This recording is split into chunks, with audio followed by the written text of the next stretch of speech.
and I just have more estimates. I'll just run them through as you ask your questions. So. Yes, Zach. So are you suggesting that Christie's doesn't use any like econometric models to predict?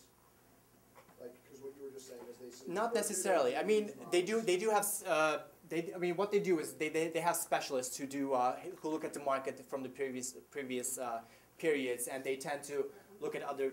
I'm sure they do look at the market condition, the interest in general. I mean, they do have contacts, you know, in the market. They are always in touch with the collectors and everything. So they definitely look at the market, but they don't necessarily use a model like this to predict it. So just they use a variety of factors. Is what you're saying, right? Yes, yes, and I think the rationale for that is that you know, when I was talking to, I actually pitched this to an art financing company, as you know, and the rationale is that people like Larry Gagosian have such huge impacts in the market that you can't necessarily predict the price using a model. It's not very accurate at modeling because of these people who might just participate in the market for one period and then just pull out for three periods.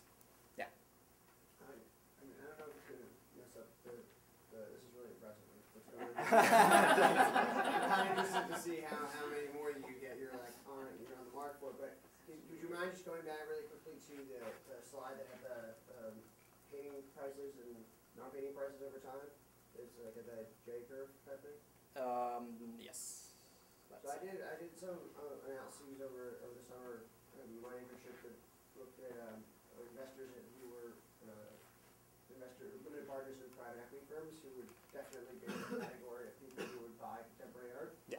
And I was looking at the delinquency on when they were asked for money by their fund manager, and it basically looked almost identical to this, which seems to suggest that in sort of with the equity market correlation is definitely a huge part of it, because you think that perhaps these high net worth individuals perhaps have like wealth in the equity markets or in some sort of asset market that they need to convert into cash to buy the painting. So they might be extra sensitive to having swings in the equity market, like after the crash of Lehman Brothers. So Yeah, true. I mean, one of the studies actually, the Grossman study actually works on that and tries to find a correlation between the stock market and the. Were you able to find anything like I haven't necessarily compared the two, no. Okay. Yeah. No. Yeah. So after the first painting, the next few, like Sotheby's and Christie's, seem to undervalue. Yes, actually, I mean, I sometimes the model sometimes overshoots, sometimes cap. To be above. Let's see. By the companies, or I think like the next two or three, that one's right on. But the next two, they're under. That's what I noticed, and I was just wondering if either were usually like right on or else above. Well, the thing is, I think also there are some studies on this as well, but Christie's and Sotheby's both try to do very reserved in their estimates, so that they can actually boost the confidence of the bidders and they can start the bidding process.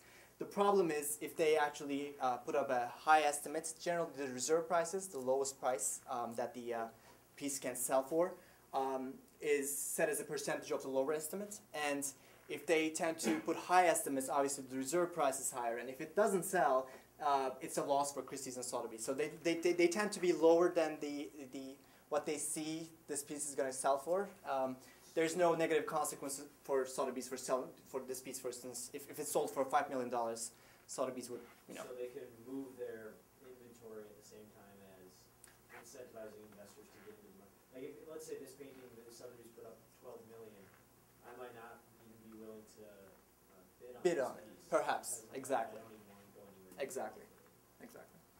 Yeah. So in your regressions, you had the order that it Lot. comes, Yes. So is this the order that it comes up in the auction? Yes. So what was the cost? It was a negative 1%. So the later you come up, the prices tend to be lower. so does that say something about the art or the market? It could. I mean, I suggested that there could be two explanations for it. One is that actually Ashenfelter talks about this, and he says that the collectors are more aggressive at the early parts of the auction. He specifically looks at wine auctions, and because wines are, bottles of wine tend to be like similar in many cases, that the later wine bottles tend to go for lower prices. That could be an explanation, or it could be an also, we could look at it from a market practice, from Sotheby's and Christie's perspective. They might be putting artworks which have a tendency to sell at higher prices at the earlier parts of the auction, and might be putting artworks that have a tendency to sell lower prices at the later parts of the auction. I have a few, but that's pretty much it. It would make sense, what you were just saying, it would make sense to maybe put the bigger pieces of art at the beginning to get people in the door. I don't know if that would make any sense. Probably not, but if it's true that, if it's true, that's a good one. If it's true that the collectors are bidding more aggressively in the earlier parts of the auctions, then it might be actually more logical for Christie's and Sotheby's to put them in the the earlier parts of the auction. I mean, it's a very small number too. It's a 1% increase, or decrease rather. So it's not necessarily a huge number, but that's pretty much. And this is the last. Are you going to be there next week? I will be in New York. Yes. Yes. Isn't anything else to do? Oh, that's Why not? Yes. So I overshot this one, but that's about And it. then senior week, you'll come back and report to us Yeah, on give how. us. I know. I wouldn't bid on it yet, so No, but you'll give us your, I can see your